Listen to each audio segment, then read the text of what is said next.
ज़्यादा पानी पीने की सलाह देना एक फ़ैशन बन गया है।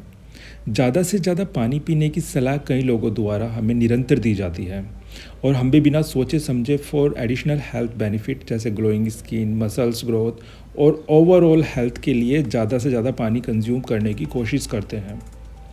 पर ओवर ड्रिंकिंग ऑफ वाटर हमारे लिए बेनिफिट की बजाय हार्मफुल ज़्यादा होता है। इस विषय पर कई सारे शोध पब्लिश हो चुके हैं। इस पर कई रिसर्च आ चुकी हैं कि हमें वाटर की क्वांटिटी केवल उतनी लेनी चाहिए जितनी बॉडी में आवश्यकता होती है और ये सबके लिए फिक्स नहीं होती। जैसे किसी के लिए 5 ग्लास है, किसी के लिए 2 ग्लास है, किसी के लिए 1 ग्लास भी है। ज़्यादातर वाटर क्वांटिटी हमें अपनी फूड से मिल जाती है। सभी प्रकार के फूड में किसी में 50%, 60%, 70% वाटर कंटेंट होता ही है।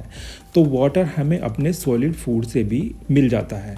फॉर एग्जांपल फ्रूट्स में काफ़ी क्वांटिटी में वाटर होता है। इसके अलावा हम सब्जी और दिन भर में कई सारे ऐसे खाद्य पदार्थ खाते हैं जिनमें वाटर ऑलरेडी होता है। इसके बावजूद कई बार ओवर ड्रिंकिंग के चलते हम लोग ज़्यादा वाटर कंज्यूम करने लगते हैं। तो इसमें हमारी जो किडनीज़ की एक क्षमता होती है वो स्पेसिफिक होती है और वो निर्धारित होती है। इस पर ओवर वाटर को फिल्ट्रेशन का बर्डन आने पर किडनीज़ की कैपेसिटी धीरे धीरे कम हो जाती है और ओवर ड्रिंकिंग के केसेस में कई बार किडनी फेलियर के केसेस भी देखे गए हैं। तो इसलिए वाटर को आप किसी की भी जाने अनजाने में सलाह मानकर ओवर ड्रिंकिंग ना करें। वाटर की क्वांटिटी उतनी ही लें जितनी आपकी बॉडी में प्यास है। हाइड्रेशन हमारे शरीर में आवश्यक होता है पर एक नियमित मात्रा में ही आवश्यक होता है।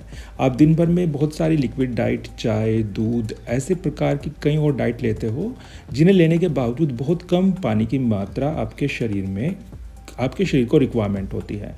तो आप ब्लाइंडली वाटर का इंटेक ना करें। वाटर को सोच समझ के एक निश्चित क्वांटिटी की फॉर्म में आप लें।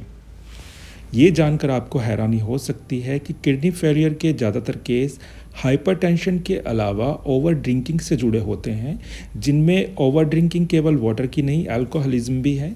तो इन केस ऑफ अगर आप कम पानी पीते हो या कोई दूसरी कम ड्रिंक लेते हो, उसके मुकाबले अगर आप बहुत ज़्यादा कुछ भी पी रहे हो तो उससे आपकी किडनी के फेल होने के चांसेस या आपकी किडनी की कैपेसिटी कम होने के चांसेस बढ़ जाते हैं।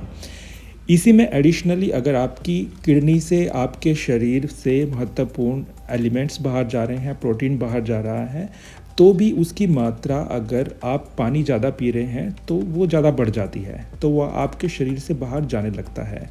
तो इसलिए my friend, to save your kidneys please drink appropriate water. आप इसे ब्लाइंडली फॉलो ना करें कि जितना जिसने बताया आपने उतना ही पी लिया या अधिक से अधिक आप इस मात्रा को बढ़ाते चले गए। अब इसमें अगला प्रश्न आता है पानी की गुणवत्ता का, जिसमें क्योंकि आजकल विंटर सीज़न चालू है तो ये रहता है कि हम गर्म पानी पिएं या ठंडा पानी हमारे लिए क्या उचित होता है। तो दोस्तों, ना तो हमारे लिए बहुत ज़्यादा ठंडा पानी बेनिफिशियल है और गर्म पानी तो हमारे लिए बिल्कुल भी बेनिफिशियल नहीं है। कुछ लोग सलाह देते हैं कि जापानीज़ के स्वास्थ्य का जो राज है वो गर्म पानी पीते रहना है, तो ये बिल्कुल झूठ है, ये बिल्कुल बकवास है। आप गर्म पानी जो है केवल ल्यूक वार्म वाटर पिएं जितना कि प्रकृति में नेचुरल रूप से गर्म मिलता है, जिसे आप बोल सकते हो जैसे बोरवेल से एक ऑप्टिमम टेम्परेचर का वाटर निकलता है, तो वही टेम्परेचर आपकी बॉडी के लिए सूटेबल है। आप इसे 25 से 30 डिग्री सेंटीग्रेड के बीच में भी मान सकते हैं। तो आपकी बॉडी के लिए जो सबसे सूटेबल वाटर का टेम्परेचर है वो 25 से 30 डिग्री है।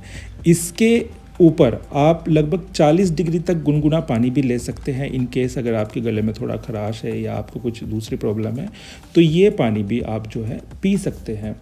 पर इससे अधिक गर्म करने पर पानी का जो है आपके शरीर में हार्मफुल इफ़ेक्ट आने शुरू हो जाते हैं, जिसमें नंबर 1 है आपकी म्यूकस लेयर को गर्म पानी डिस्ट्रॉय करने लगता है।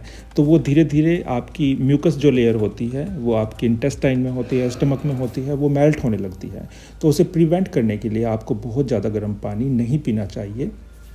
ठीक उलट बिल्कुल बहुत ठंडे पानी में होता है, उसे भी आपको प्रिवेंट करना चाहिए, क्योंकि बहुत ज़्यादा ठंडा पानी पीने से आपको कई प्रकार के इन्फेक्शन का खतरा रहता है जो स्पेशली ठंडे पानी से हो सकता है, जिनमें लीजोनीला नामक बैक्टीरिया जो कि ठंडे पानी से आपके शरीर में ग्रो कर सकता है और निमोनिया जैसे दूसरे बैक्टीरिया भी हो सकते हैं। तो इसका कंक्लूज़न यही है कि आप केवल ऑप्टिमम टेम्परेचर का वाटर लेंगे। अब बात कर लेते हैं पानी की टीडीएस की। आपको कितना टीडीएस का वाटर प्रीफर करना चाहिए, क्योंकि आजकल एयर प्यूरीफायर्स का भी घर में इंस्टॉलमेंट ज़रूरी हो गया है। इंडिया का ज़्यादातर वाटर क्वांटिटी ख़राब हो चुका है, तो आपको जो टीडीएस है वो 150 से 200 के बीच में आपके लिए बेस्ट है। हालांकि आप अगर 350 तक टीडीएस भी वाटर लेते हैं तो उसमें कोई प्रॉब्लम नहीं है। ध्यान